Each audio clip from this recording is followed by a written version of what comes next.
Yaps, welcome back to our channel. Kembali lagi bersama dengan gua, Pit. Hari ini adalah kuliah khusus Matematika 101, Mathematics 101. Dan kuliah kita hari ini adalah kuliah matematika, dimana kita akan mempelajari apakah satu itu adalah satu. Mari kita kuliah selama 7 menit. Ya, ini akan menjadi sebuah pertanyaan besar bagi kita gitu ya. Bukan hanya pertanyaan kenapa harus dibesar-besarin gitu.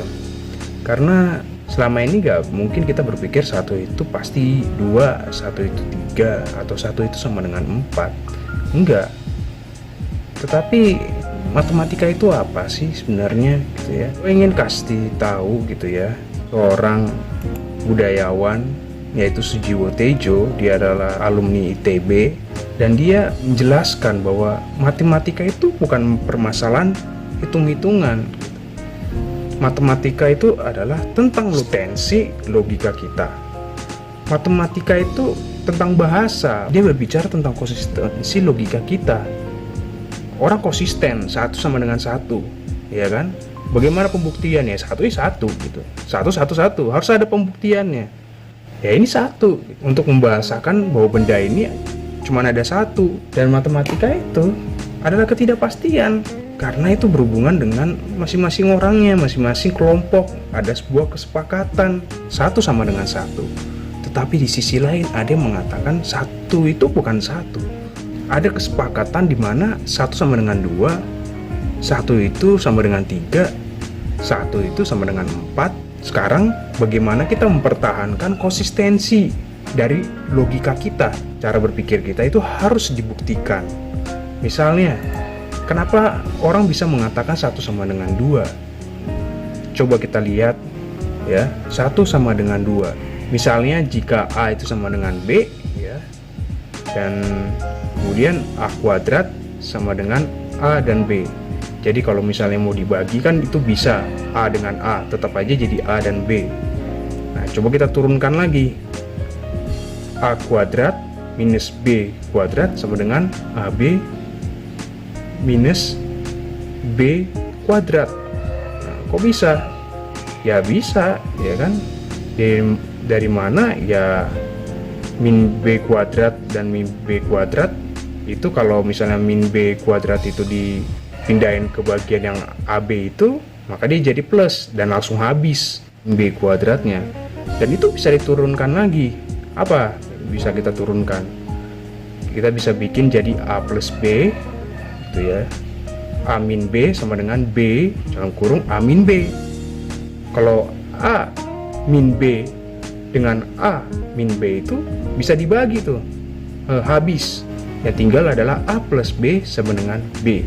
Karena A itu adalah B, kita bisa bikin jadi B plus B sama dengan B.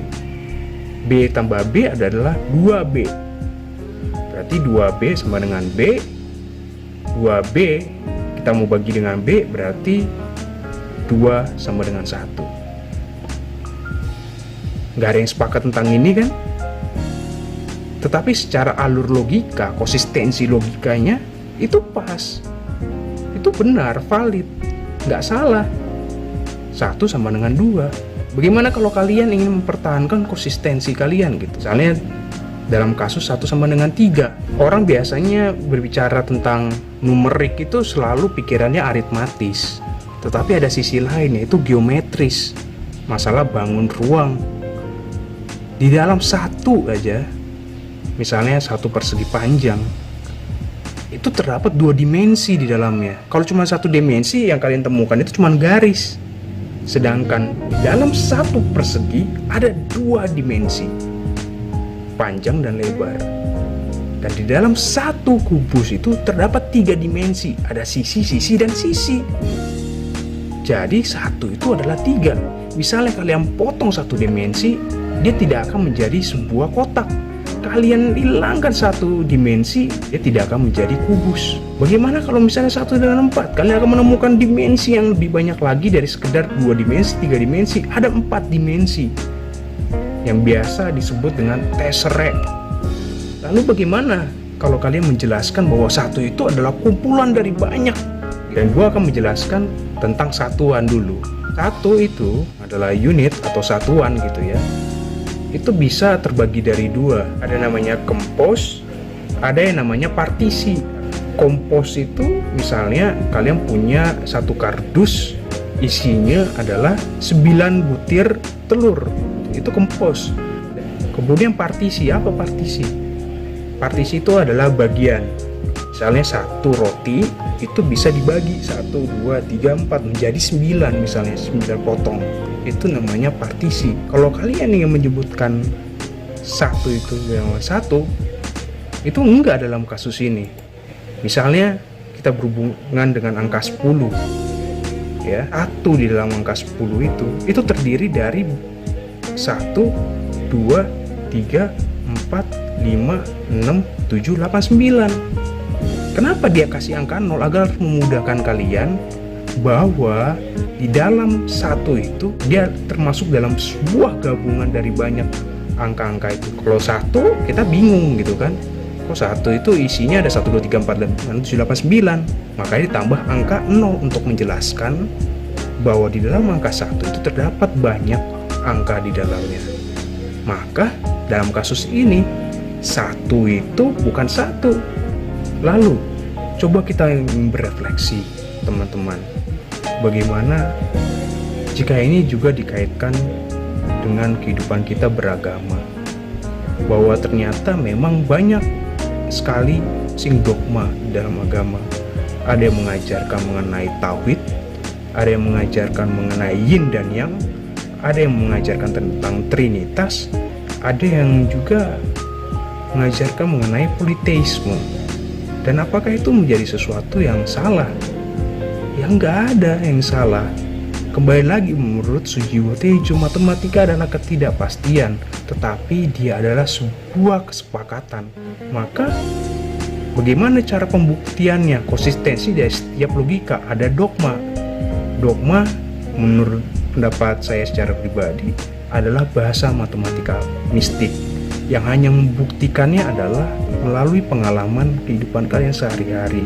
Bagaimana Allah berjumpa dengan kalian, itu tergantung kalian, dan hanya Tuhan yang bisa menunjukkannya kepada kalian. Daripada kita membahas gitu ya, berdebat yang mana kayak benar, yang paling penting adalah bahwa kita adalah sama dengan, kita semua sama. Terima kasih udah mengikuti kuliah 7 menit matematika 101. Terima kasih sudah menonton video ini. Bagaimana pendapat kalian? Apakah kalian terinspirasi atau tidak? Apakah kalian suka atau tidak? Tinggal ketik di kolom komentar. Dan jangan lupa untuk di like, subscribe channel Yaps ini. Terima kasih sudah menonton.